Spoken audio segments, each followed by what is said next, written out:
সিংহীর নাম সীতাকে রাখলো জানতে চেয়ে রিপোর্ট জমা করার নির্দেশ হাইকোর্টের। কলকাতা হাইকোর্টের জলপাইগুড়ি সার্কিট বেঞ্চের বিচারপতি সৌগত ভট্টাচার্য বৃহস্পতিবারের মধ্যে বেঙ্গল জু অথরিটি ও রাজ্য বন দপ্তরকে রিপোর্ট আদালতে জমা দেওয়ার নির্দেশ দিয়েছেন।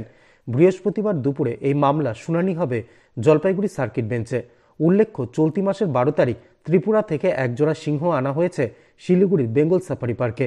অভিযোগ, সিংহের নাম রাখা হয়েছিল আকবর আর সিংহীর নাম রাখা হয় সীতা। এখানে মামলাকারী বিশ্ব হিন্দু পরিষদের আপত্তি, কেন একজন হিন্দু দেবীর নাম রাখা হয়েছে সিংহীর। এই নাম পরিবর্তনের জন্য কলকাতা হাইকোর্টের জলপাইগুড়ি সার্কিট বেঞ্চে গত 16 ফেব্রুয়ারি বিশ্ব হিন্দু পরিষদ একটি মামলা দায়ের করে। সেই মামলার বুধবার শুনানি ছিল। বিচারপতি সৌগত ভট্টাচার্য দুই পক্ষের কথা শোনার পর এদিন বেঙ্গল জু অথরিটি ও রাজ্য বন দপ্তরকে নির্দেশ দিয়েছেন সীতা নাম কে রাখলো সিংহীর সেই রিপোর্ট জমা দিতে হবে বৃহস্পতিবার। এদিন দুপুরে এই মামলার ফের শুনানি হবে। জাস্টিস সৌগত ভট্টাচার্য যখন হিয়ারিং হয়েছে, আমরা বক্তব্য রেখেছি যে এই নামকরণের ব্যাপারটা নিয়ে। তো স্টেটের যে বক্তব্য তার থেকে একটা ধোঁয়াশা তৈরি হয়েছে যে আদৌ নামকরণ হয়েছে কিনা। তো justice Bhattacharya, honourable justice Bhattacharya বলেছেন স্টেটকে কালকে 2টোর মধ্যে রিপোর্ট ফাইল করতে। স্টেটাসটা কী আছে উনি ফার্দার কনসিডারেশন কালকে করবেন। আমরাও দেখছি, আমরাও কালকে তৈরি হয়ে যাবে। একটা মহল থেকে বারবার বলা হচ্ছে এই নামকরণ নাকি ওখান থেকেই হয়ে এসেছে, ত্রিপুরা থেকেই হয়ে এসেছে। দেখুন, আমাদের কাছে যে কাগজ আছে যার উপর ভিত্তি করে আমরা মামলা করেছি, তাতে ত্রিপুরার যে কাগজ, সেই ত্রিপুরার কাগজে IL 25 আর IL 26 এর কিছু নেই। বেঙ্গল সাফারি যখন ব্যাপারটা দেখে নিন আপনারা, এতে আমার মনে হয় খানিকটা আমার জার্নালিস্ট ফ্রেন্ডদেরও জানা দরকার। যখন IL 25 IL 26 আকবর সীতা হলো কি করে জানা যাওয়া হলো, বেঙ্গল সাফারি বলেছে যে আমরা নাম দিইনি, সেটা আপনারা সবাই জানেন। সাবসিকুয়েন্টলি কিছু মিডিয়া হাউস বলেছে যে member secretary West Bengal zoo authority তার একটা মেমো দিয়ে আকবর নাম আর সীতার নাম হয়েছে। তো আমরা তারও বেশি মামলাটা করেছিলাম। এখন দেখা যাচ্ছে যে স্টেট বলছেন যে না, নামকরণ নাকি হয়নি এবং নামকরণ নাকি ত্রিপুরা করেছে। দেখা যাক কালকে রিপোর্ট কী দেয়। আপনাদের কাছে আপনারা যা এভিডেন্স জমা দিচ্ছেন তার মধ্যে ওরকম কোনো ব্যাপার নেই ত্রিপুরা থেকে নাম? না, কিছু নাম তো নেই। দরকার পড়লে ত্রিপুরা গভর্নমেন্ট আসবে, আমরা ত্রিপুরা গভর্নমেন্টকে নিয়ে আসবো।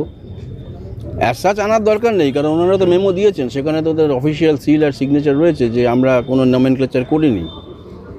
IL 25 ছিল ফিমেল লায়নটার জন্য, IL 26 ছিল মেল লায়নটার জন্য। আর এটা তো কাম্য নয় না যে কোনো দেবদেবী, সে কোন ধর্মের আমি বলতে চাই না, যে কোনো জন্তু জানোয়ারের নাম দেওয়া তো ঠিক না।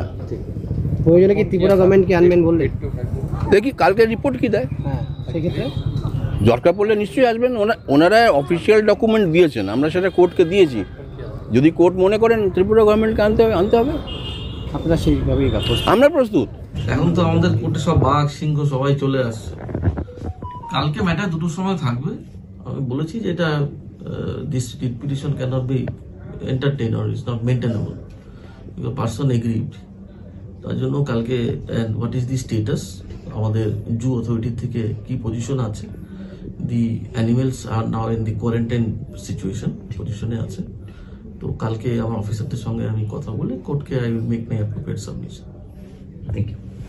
বোথ সাইড হিয়ারিং হলো, স্টেট এবং পিটিশনার, যেটা আমরা বিশ্ব হিন্দু পরিষদের তরফ থেকে করেছিলাম। মহামান্য লর্ডশিপ সৌগত ভট্টাচার্য মহাশয় অ্যাপ্রিসিয়েট করেছেন আমাদের মামলা এবং স্টেট গভর্নমেন্ট এবং জু অথরিটিকে বলেছেন যে এর সত্যতা, নামের যে সত্যতা, সীতা নাম এবং আকবর নাম, এই সত্যতা যাচাইয়ের জন্য এটা রিপোর্ট কল ফর করলেন। আগামী দিনে, আগামীকাল 2টোর সময় আবার রিহিয়ারিং হবে।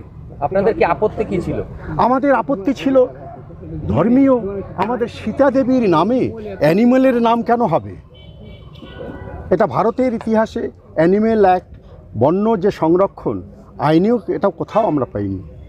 বর্তমানে আমরা নতুন কিছু অপসংস্কৃতির উত্থাপন দেখতেছি। এই নামের কোনো কাগজ কি আপনাদের কাছে এসে পৌঁছেছে? কোনো না, স্ট্যাম্প, না, না, না, রবার স্ট্যাম্প মারা বা কোনো না পারেনি। আমরা অথরিটিকে আপত্তি জানিয়েছি, ওনারা রিসিভ করেছেন, কিন্তু আপনাদের মাধ্যমেই যতটুকু জানতে পেরেছি এবং যতটুকু আপনারা সহযোগিতা করেছেন, আজকে গোটা ভারতবর্ষের প্রান্তে প্রান্তে সমস্ত মানুষ জানতে পেরেছে এবং লর্ডশিপ স্বীকার করলেন যে আমি মিডিয়ার মাধ্যমেও জানতে পেরেছি, কিন্তু স্টেট গভর্নমেন্ট সময় নিলেন।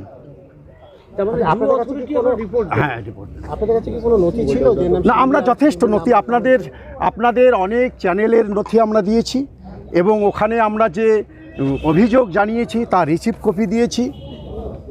Disclaimer. This channel may not promote any violent, harmful or legal activities. All content provided by this channel is meant for an educational purpose only.